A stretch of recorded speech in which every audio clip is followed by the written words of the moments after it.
Hello, my friends. Welcome to Uplift Adventures.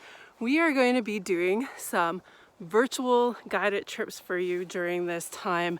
Everyone needs some time outside, so we've decided that we are going to try to do something different, and instead of us taking you, we're going to take you with us virtually on some trips. So today I'm going to be doing a series of Discover Crowsnest Pass. So that's where I'm going to start. And I really want to take you on what I show people every day when I'm out guiding. And these are things that I really love. I love being outdoors. So not being able to get outside is a huge thing. I mean, I spend so much time outdoors for my mental health, my mental strength, also my physical health and strength as well. But I love being outdoors because it's helped me through some of the most horrific times of my life, surviving post-traumatic stress disorder and other things. I've turned to the outdoors for that time. So I invite you to come along with me, enjoy this time that we are going to spend together. I'm going to just flip this screen. I'm going to tell you guys a little bit of what I'm looking at right now. Looking at right now are some shrubs that are growing beside this little creek over here. And a lot of times these are willows. I see some dogwood over there, that nice red bark. That's typically a dogwood. And these are very important species to our environment. One, the area between the creek and our terrestrial vegetation, which would be over there, over there, is called the Riparian Zone. So we have this Riparian Zone where we have lots of other different types of vegetation growing. The biggest and most important part of this vegetation is that it acts as a filter and a stabilizer. So it filters out contaminants that are coming from our terrestrial environment up there, and then it filters that through as it's going through the soil, and then it can go into our waterway. But it also acts as a stabilizer, so keeping our soil intact. So that's what is important with the Riparian Zone in terms of soil. But in here, what I'm looking at today is a lot of what's called browsing. So you know how cattle graze, like you've heard that term grazing.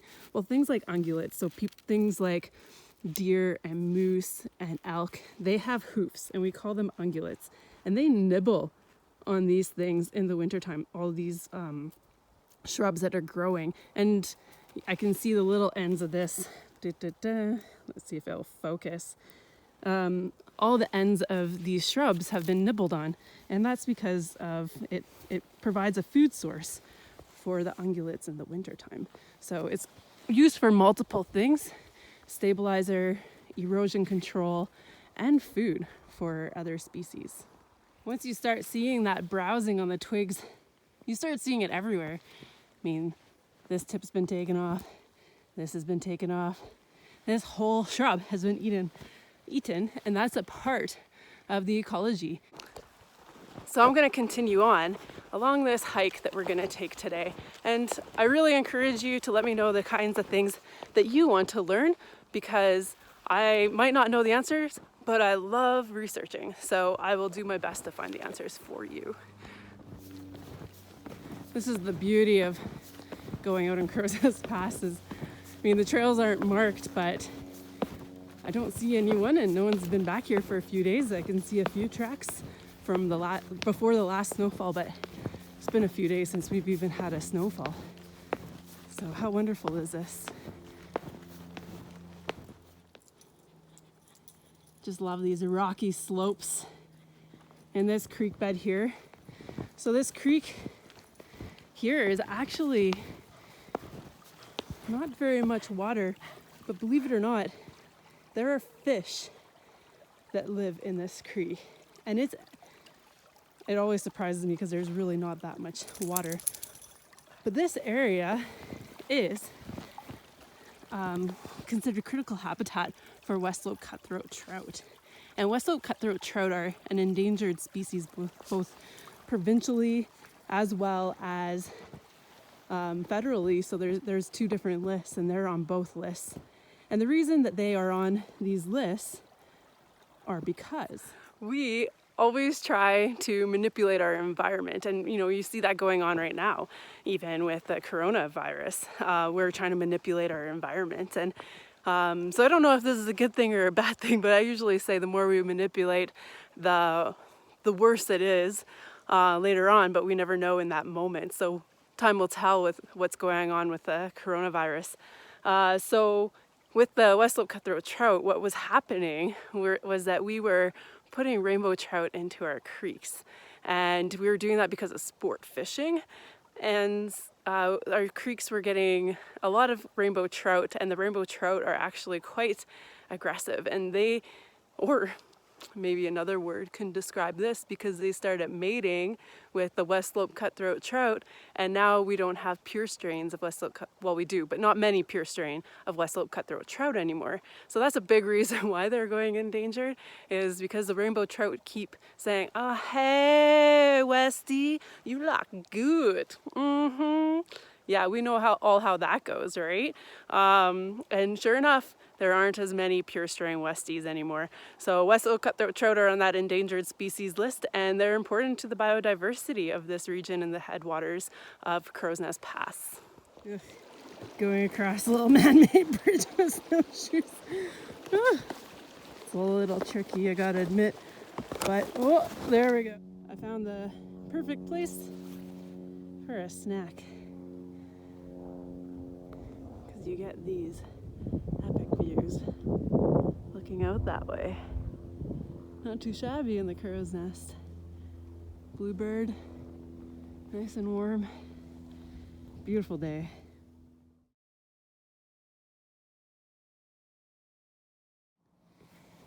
You know, for very little effort that I've put in, I'm seeing some amazing views. I haven't even gone very far. So I'll tell you what I'm looking at here. So today I'm looking at the high rock range to the north, and there's Mount Tecumseh there. And Mount Tecumseh was named after a gentleman, and sorry, I'm stumbling. Sometimes I stumble, but a gentleman who was fighting in the War of 1812, and he was a First Nations. And it's funny because it's actually to do with the East Coast, and yeah, we have a mountain here named after him. So that's just interesting. We also have Mount Phillips right beside Tecumseh. Tecumseh has also been known as a sleeping giant, and I don't really know exactly why, but I think it's to do with the way that people look at it. Like maybe they see, let's see if I can show you with my finger. There we go. Maybe here is like the 2 feet or something, like that part, the 2 feet or something like that. But people looked at it and looked like it was a sleeping giant. And maybe I'll take a snapshot of it and you guys can draw it out. Let me know if you think there's a sleeping giant in there, because I want to hear what you have to say. So the high rock range, though, is a part of the Great Divide. What the Great Divide is basically dividing our continent. So I'm on the east side of the Great Divide, and when we go into BC, now we're onto the west side of the Great Divide. And if you ever watch the waterways, you will notice that the water on the east side runs east and the water on the west runs west. So when we go over to Fernie, which isn't very far away, but also in the Canadian Rockies, now all of that water is going out to the Pacific Ocean. And then the water that we have on this side feeds into Saskatchewan, Manitoba, Ontario in some places, and feeds a lot of the other part of Canada.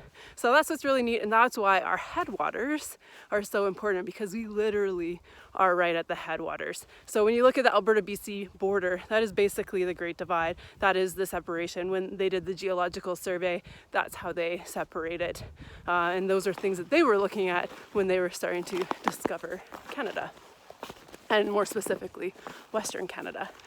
Now on this side, I'm looking at a different mountain here, and this one's called Century Mountain. Now, how it got its name, that one's a little bit trickier. It used to be called Sentinel, but there is another Sentinel Mountain somewhere else in the Canadian Rockies, so they changed it to Century Mountain. And then beside it, you see another little hump there. The sun's pretty bright. That one's unnamed, so maybe someday someone will name it, but it's unnamed. And this is part of, I've seen it called two things. I've seen it called the Flathead Range, and I've seen it called the Crowsnest range. And so the flathead runs all the ways down into Montana. We've, I think, more often heard of the flathead in Montana, not up here, but it does run all the ways up here, which is pretty interesting. I'm gonna tell you about this tree that we are looking at right here. So I took a picture of it with Crowsnest Mountain in the background, but this tree is very special. It is a limber pine. So we have a few types of pine trees in southern Alberta. We have white bark pine, we have limber pine. Both of those are species at risk. They're being infected by something called blister rust, and that is a fungus that's just attacking them. And the thing about the limber and white bark pine, and they look very similar. It's mostly elevation. That's how I tell the difference, because I'm not very good at telling them apart. They look so similar. But the biggest difference is that these trees take a really, really long time to mature. So it takes a long time for them to produce a cone. Now imagine, I kind of think about it in people years. So these trees take like 50 to 80 years to mature. So could you imagine being 50 or 80 years old and then finally being able to have children for the first time? So it has a bundle of needles that I took off of the branch. Can you see that? Maybe I'll show you in the snow here. And it has 5 needles. So it comes in bundles of 5 needles, and that's same with limber pine and white bark pine. This one's a limber pine. They both have 5 needle cones. So you'll hear sometimes people say that, biologists say that, it's a 5-needled pine, and those ones are all endangered. And now, just for size, there's the cone right beside it. So you can see that it's a very giant cone. Now what's cool also about this tree though is that there's a special relationship between a limber pine and a or any white bark pine or limber pine, 5 needle cones, is that there is a bird out there called the Clarks Nutcracker, and it has a very unique relationship and it's very, very cool. So what the Clarks Nutcracker does is it eats the seeds out of these cones, and it stashes those seeds in windswept slopes so that you can eat it later on during the winter time. So it will go and it will bury it like 2-3 inches deep into the soil. Not very deep, but deep enough that it can get at it later. But also it doesn't remember every place that it actually stashes seeds. So it's helping to reproduce these trees in a very, very special way. So I will put a Clarks Nutcracker up, and you can see what that bird looks like and know that they are really important to our ecosystem. So this ends our tour today. I wanted to be somewhat short and sweet, but I wanted to get you up to this point so that you could also appreciate the viewscape that I'm getting to see today.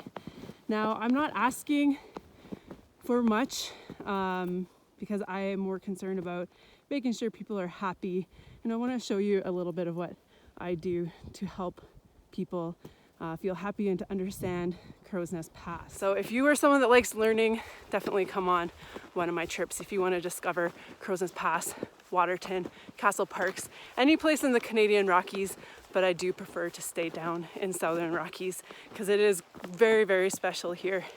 And I'm going to showcase that to you in the next few days. So my goal is to try to create a virtual guide for you every day while this is going out.